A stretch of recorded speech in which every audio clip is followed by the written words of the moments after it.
Let's dive into the Overhand Punch, a move you've probably seen in many video games, your favorite action movie, and probably a few real fights.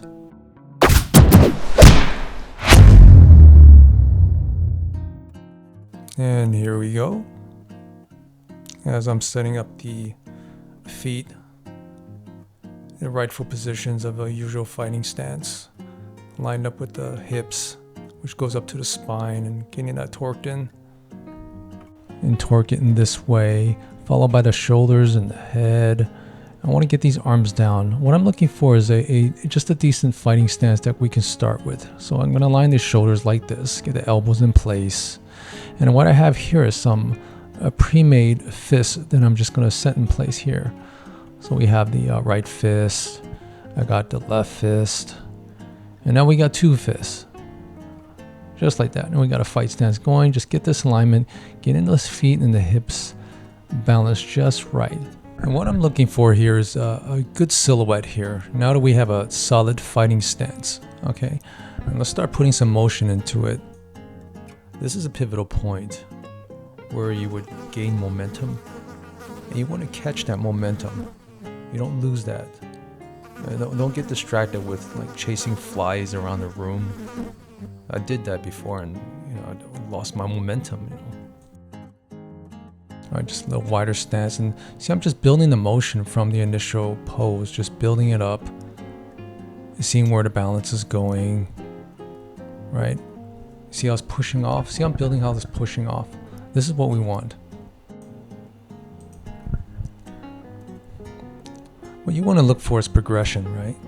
From the beginning, the first pose, and progressing into the next pose, into the next pose. You see how it's building into it, right? We're pushing off from the back foot, the energy is coming forward, and we're torquing the spine. And the energy is going to go into the fist, you see, the right fist, and this is why it's called the overhand punch.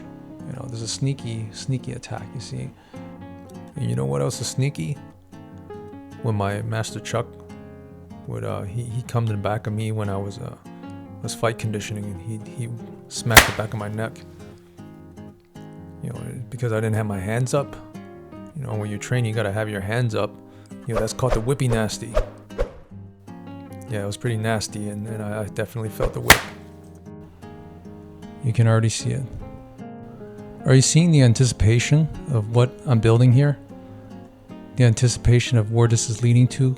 You can practically feel that punch coming right through.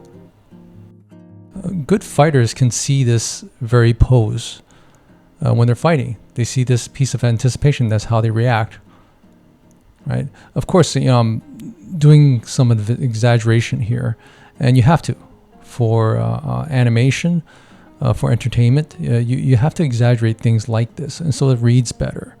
And what good is animation? You're not going to exaggerate it. It's no good whatsoever.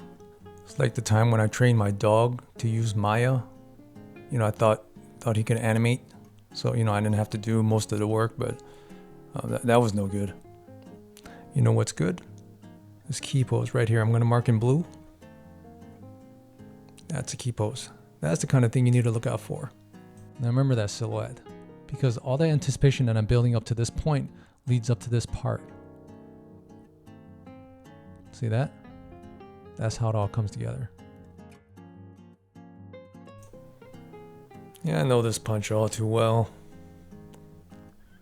Pretty recently, happened in sparring class. So we were switching partners every 3 minutes. Coaches, find a new partner every 3 minutes. I'm looking for a partner. Then I heard a little squeaky voice. Goes, I'll fight ya. Turn around, look down, there's this tiny little person. Like a whole head taller than this person. Maybe 2 heads. So I say, come get some, grasshopper. When the timer goes, this person kept spamming this overhead punch on me. I couldn't get away, just stepping in, spamming it, and punching my fat head like a volleyball. It went on for the whole 3 minutes. And after the round was over, I go, how did you do that? And the little man goes, Go home and animate this move. You'll find out, grasshopper. So that's what we're doing here. Anyways, motion trails are your friend. Always use your motion trail to check the baseline of how your motion's going. Right here, I'm using the hips and how they're moving in all directions of the axis. We want to find that nice flow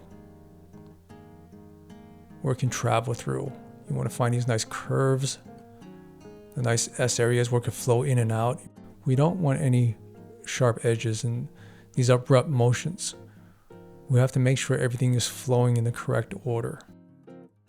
And I remember building this rig and I got the order wrong because I was in a bit of a rush putting this together. So I ended up with the right foot on the left and the left foot on the right, and you know, you're not gonna fight anything with that. And it doesn't have to be so rigid. You know, as long as you keep with the core principles of where you're seeing the energy is coming from. And as I said from the beginning, feet placement, hips, and how it torques with the spine, you just keep those principles in mind and pay attention to those alignment. Everything just follows. You just follow along. You know, the hips follow, the shoulders realign. Somewhere in the distance, you see some pigeon just staring at you, animating. That's just chain reaction and balance. Fix up some keys here, getting that anticipation right. Right? And we want to stay loose. You'll notice as you watch a lot of my videos how I'm keeping the character very loose and relaxed, and there's a lot of appeal to that.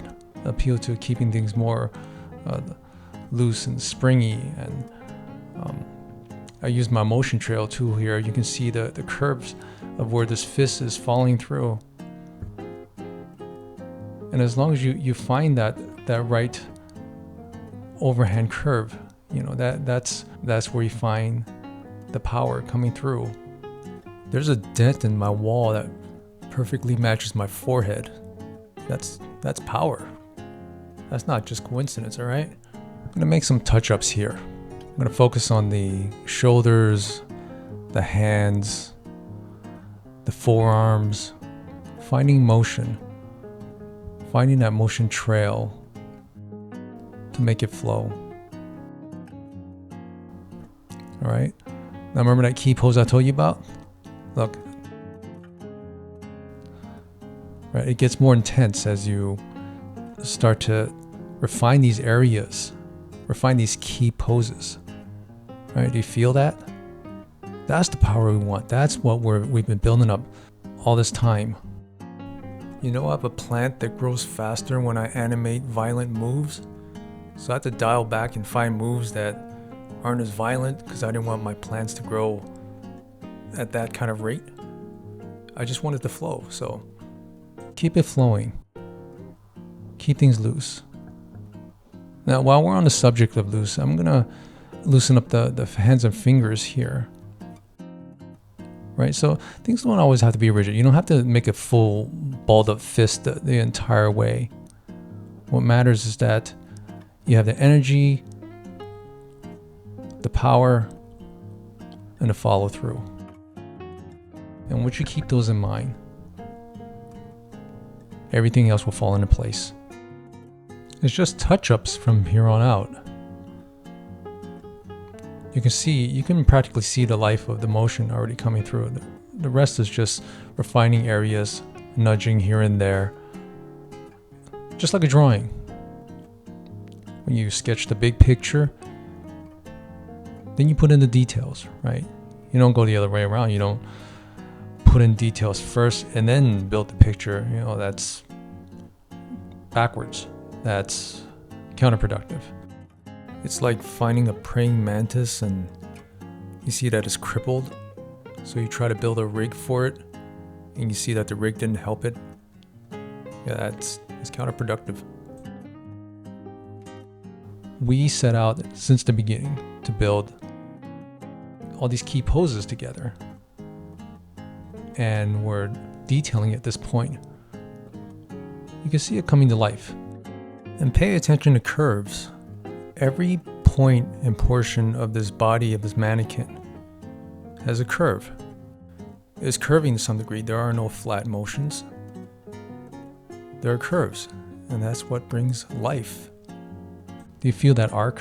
That arc is what sells this overall motion. That's money right there. I think we're gonna wrap this one up soon. I could feel my mouse dying.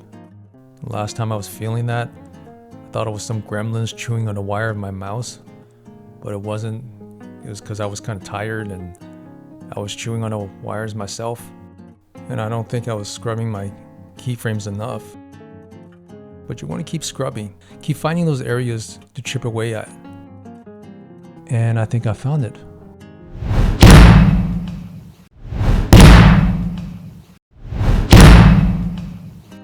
There it is, the overhand punch.